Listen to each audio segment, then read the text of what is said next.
वादा पति पत्नी की कहानी। सुनो, अगर फिल्मों की तरह मेरी डिलीवरी के वक्त भी तुम्हें डॉक्टर पूछेंगे कि हम बच्चे या माँ में से किसी एक को ही बचा सकते हैं, तो तुम्हारा जवाब क्या होगा? तुम्हारा दिमाग तो खराब नहीं हो गया ना? कितनी बुरी बात करती हो। प्लीज बताओ ना, मुझे जानना है कि तुम क्या कहोगे। मैं बिना देर किए कहूँगा कि वो तुम्हें बचा ले। हो सकता है ये सही ना हो, मगर जब बात तुम्हारी हो तब मुझे सही गलत नहीं दिखता।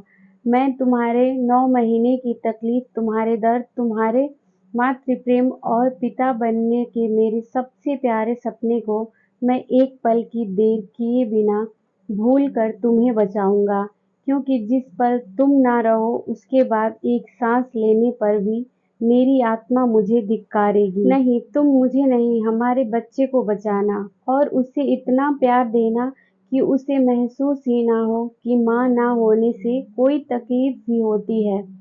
आज कैसी बहकी बहकी बातें कर रही हो तुम यार? किसी ड्रग की लत लग गई है क्या तुम्हें? नहीं, मैं मजाक नहीं कर रही। आज पता नहीं क्यों ये बात दिमाग में आ गई। तुम्हें वादा करना होगा कि तुम मेरे बाद अपने आप को कुछ नहीं होने दोगे और हमारे बच्चे को। मिस्टर कमल, किसी के अचानक पुकारने से कमल की आंखों से उसे हकीकत की ओर धकेल दिया। सामने डॉक्टर शर्मा खड़े थे। डॉक्टर साहब, प्रतिमा अब कैसी है? कमल ने हड़बड़ाहट में सबसे पहला सवाल प्रतिमा के बारे में ही पूछा। मुबारक हो कमल, आपको बेटी हुई है। कमल की बात को अनसुना करते हुए डॉक्टर ने कमल के कंधे पर हाथ रखकर जबरदस्ती मुस्कुराते हुए कहा, वाह डॉक्टर साहब, आपने बहुत अच्छी खबर सुनाई। जानते हैं, मैं शर्त जीत गया। मैंने कहा था कि हमें पहले बेटी ही होगी, मगर प्रतिमा ही जिद पर अड़ी थी कि नहीं, पहले लड़का होगा। प्रतिमा खुश है ना हमारी बेटी को देखकर? मुझे ले चलिए उसके पास जल्दी से। कमल की खुशी संभाले नहीं संभल रही थी। डॉक्टर शर्मा ने कमल के कंधे पर रखे हाथ की पकड़ को इस तरह मजबूत किया जैसे वो उसे संभालने के लिए खुद को तैयार कर रहे हों, और फिर अपने चेहरे की झूठी मुस्कुराहट को हटाते हुए गंभीर होकर कहा, देखिए कमल, हम सब बस कोशिश कर सकते हैं और हमने वही किया, मगर हमारे हाथ में कुछ नहीं होता। मतलब? आप क्या कर रहे हैं? मुझे समझ नहीं आ रहा। देखिए, मैं अपनी उत्सुकता को और नहीं रोक सकता। मुझे उन दोनों के पास ले चलिए। मुझे प्रतिमा का मुस्कुराता हुआ चेहरा देखना है। कमल आगे की तरफ बढ़ते हुए बोला। डॉक्टर ने पीछे से कहा, कमल, हम लाख कोशिशों के बाद भी प्रतिमा को नहीं बचा पाए। खून बहुत बह चुका था। बच्ची को तो बचा लिया, मगर प्रतिमा अपने दर्द से और लड़ नहीं पाई। नहीं नहीं नहीं डॉक्टर, आप सही नहीं कर रहे हैं। ऐसे मत बोलिए। उसने आपको कहा है ना मुझे डरा देने को। वो जानती है मैं डर जाऊंगा और मैं डर गया। अब प्लीज मुझे उसके पास ले चलिए। कमल अब अपने आप में नहीं था। कमल, खुद को संभालिए। आइए आपको आपकी बेटी से मिलवा दूं। डॉक्टर शर्मा कमल की हालत को अच्छे से समझ रहे थे। कमल, खुद को संभालिए। आइए आपको आपकी बेटी से मिलवा दूं। डॉक्टर शर्मा कमल की हालत को अच्छे से समझ रहे थे। कमल अब मौन था, एकदम मौन, जैसे हजारों बेचैन लहरों को समट सागर मौन रहता है। जैसे भयावह काले बादलों को अपनी गोद में लिए हुए कई बार आसमान मौन हो जाता है, वैसे ही कमल मौन हो गया था, अपनी अथाह बेचैन वेदनाओं को समेटे हुए। कई बार अचानक लगी चोट आपको समझने का मौका ही नहीं देती कि आप उस चोट की पीड़ा को किस तरह बाहर लाएं। कमल की चोट तो इतनी गहरी थी जिससे उसकी आत्मा तक तड़प उठी थी। जानती हो, ये कहना नहीं चाहिए, क्योंकि इस वक्त तुम्हें इतनी तकलीफ सहनी पड़ रही है और फिर इतना ज्यादा दर्द भी सहना पड़ेगा, मगर फिर भी मुझे बहुत खुशी हो रही है। हमारे एक हो जाने के बाद अगर कोई और सपना मैंने देखा है तो वो है हमारे बच्चे का सपना। जितनी खुशी तुम्हें है उससे ज्यादा खुशी मुझे है। एक माँ बनने की खुशी, दूसरा तुम्हारे सपने को पूरा करने की खुशी। और जहाँ एक साथ दो-दो खुशियाँ मिले वहाँ दर्द भी सहलाहट सा लगता है। कमल, ये देखिए आपकी प्यारी बिटिया। डॉक्टर की आवाज़ से कबीर को उसकी यादों ने फिर से हकीकत की ज़मीन पर ला पटका। मगर इस बार हकीकत पहले से कुछ खूबसूरत थी और खूबसूरती की वजह थी इस बगीचे में खिली नन्ही सी एक कली। कमल कुछ वक्त के लिए सब कुछ भूलकर अपनी बेटी के मासूम से चेहरे में खो गया। उसे ऐसा लग रहा था कि जैसे उसके चेहरे की ओट में प्रतिमा ही मुस्कुरा रही है। कमल ने डरते-डरते उस नन्ही सी जान को गोद में उठाया। एक पुरुष अपनी जवानी से लेकर बुढ़ापे की हद में कदम रखने तक एक ही चीज पर हमेशा गर्व करता है और वह है उसका बल। मगर जब वो अपने नवजात शिशु को गोद में उठा रहा होता है, तो यही बल उसका सबसे बड़ा डर बन जाता है। उसे लगता है कहीं उसके सख्त हाथों से उसके बच्चे की नर्म त्वचा छिल न जाए, कहीं उसके जोर से पकड़ने पर उस मासूम की कोई हड्डी टूट न जाए। कहीं वह उसके हाथों से फिसल कर गिर ना पड़े। कमल को भी इस वक्त ऐसा ही डर महसूस हो रहा था। बड़ी सावधानी से बच्ची को उठाने के बाद वह कितनी देर तक उसे निहारता रहा। उसने मन ही मन प्रतिमा के वादे को याद करते हुए कहा कि वह जब तक इसके कदमों में वो सारी खुशियां नहीं रख देता जिसके बारे में ये सोचेगी, तब तक वह खुद को हर मुसीबत से बचा कर रखेगा। ये मेरी बेटी ही नहीं, प्रतिमा की अंतिम इच्छा भी है। वक्त अपनी रफ्तार में चलता रहा। कमल एक पिता और माँ दोनों का फर्ज अपनी औकात से ज्यादा बढ़कर निभाता रहा। इस बीच कई हितैषियों ने यह समझाने की कोशिश की कि अभी आधी से ज्यादा उम्र बाकी है, इसलिए उसे दूसरा विवाह कर लेना चाहिए। तो इस पर हमेशा कमल यह जवाब देता कि अगर मैंने प्रतिमा की देह से शादी की होती, तो शायद दूसरी देह की लालसा में दूसरी शादी कर भी लेता, मगर हमने तो एक दूसरे की आत्मा से शादी की थी और हमारी शादी तब तक मान्य रहेगी जब तक आत्मा अपने अस्तित्व में नहीं रहेगी।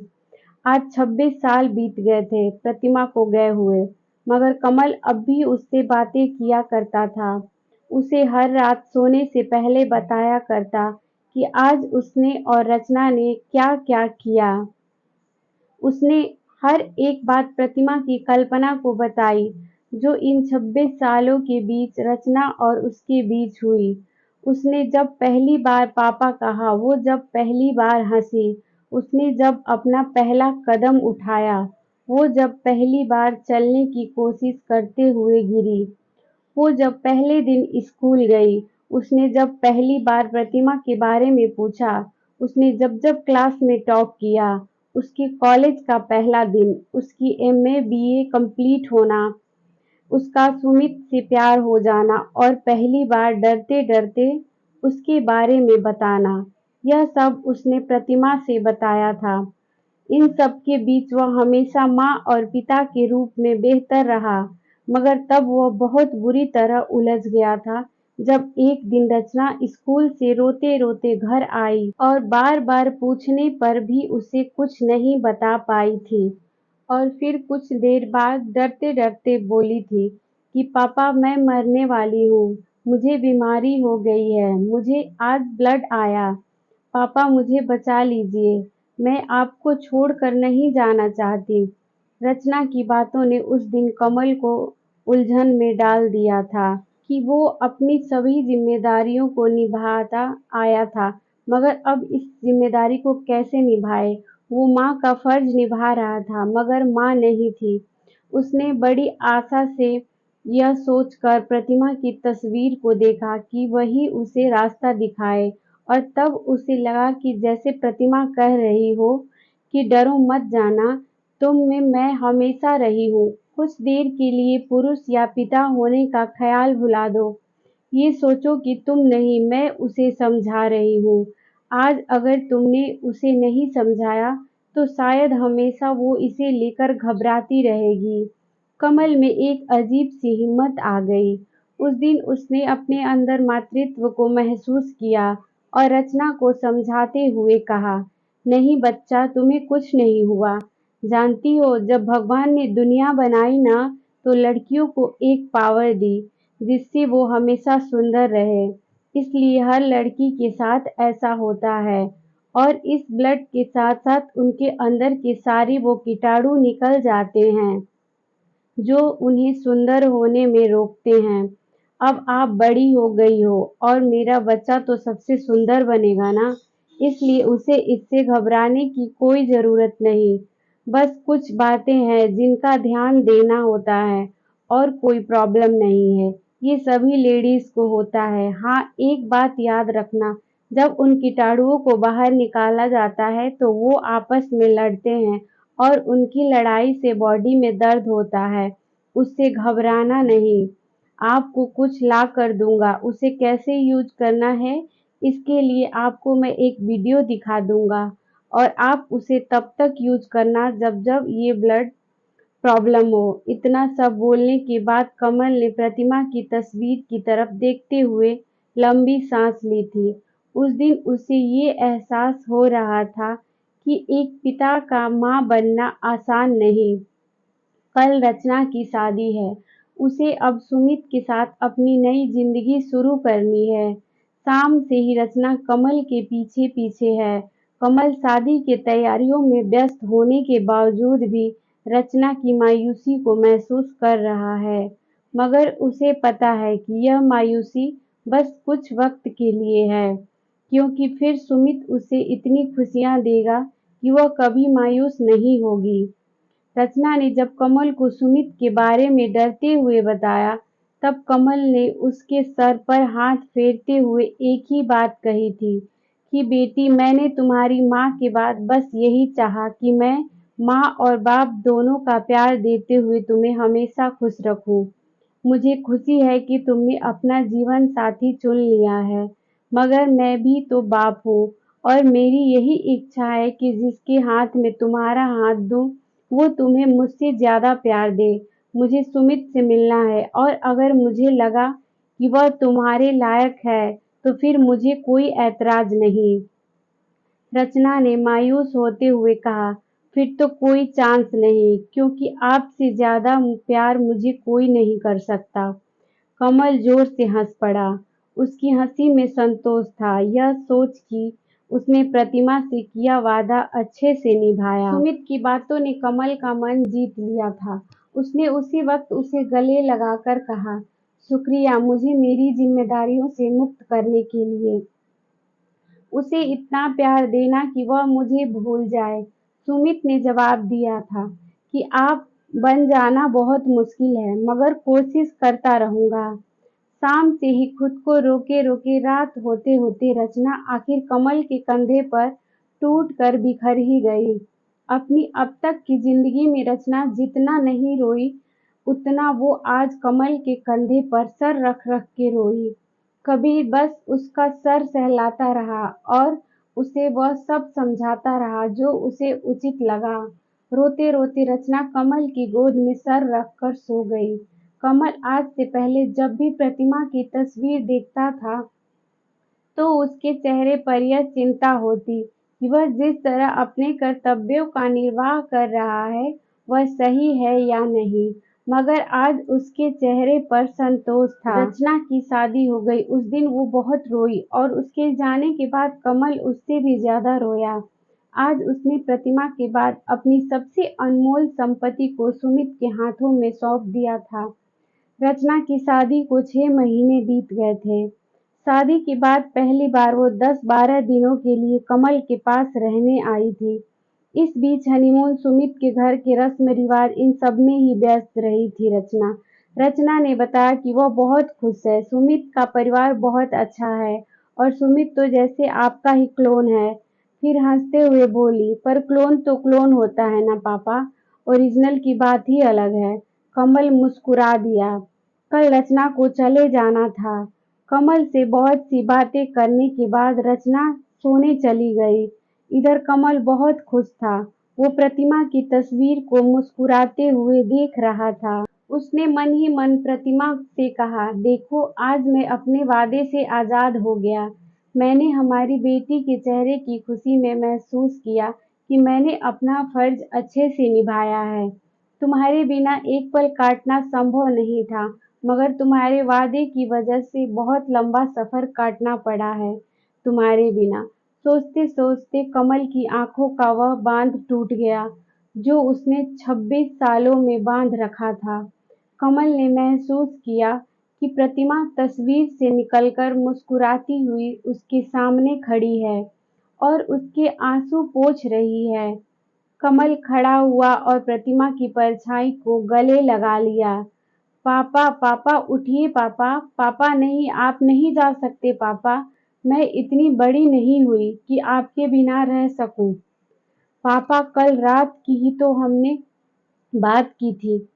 कितना कुछ प्लान किया था। रचना कमल से मृत शरीर से लिपटी हुई फूट-फूट कर रो रही थी।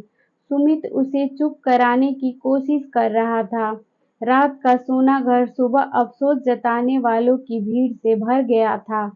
सुबह जब रचना के बार-बार दरवाजा खटखटाने पर भी कमल ने दरवाजा नहीं खोला, तो रचना ने घबराकर सुमित को फोन किया और सुमित के आने पर जब दरवाजा तोड़ा गया, तो वह कमल का मृत शरीर मिला। मृत होने के बाद भी कमल का चेहरा संतोष से भरा हुआ था।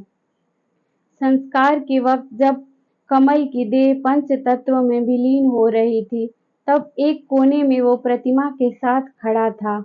दोनों मुस्कुरा रहे थे। वर्षों बाद फिर से मिलने की खुशी दोनों के चेहरे पर झलक रही थी। उधर सूर्य अस्त हो रहा था और इधर इन दोनों की आत्माओं के मिलन की सुबह ने बड़ी शिद्दत से अंगड़ाई ली थी। प्रेम सच्चा होना चाहिए, मिलन हो ही जाता है, फिर चाहे इस जहान में या फिर उस जहान में। Thank you for watching.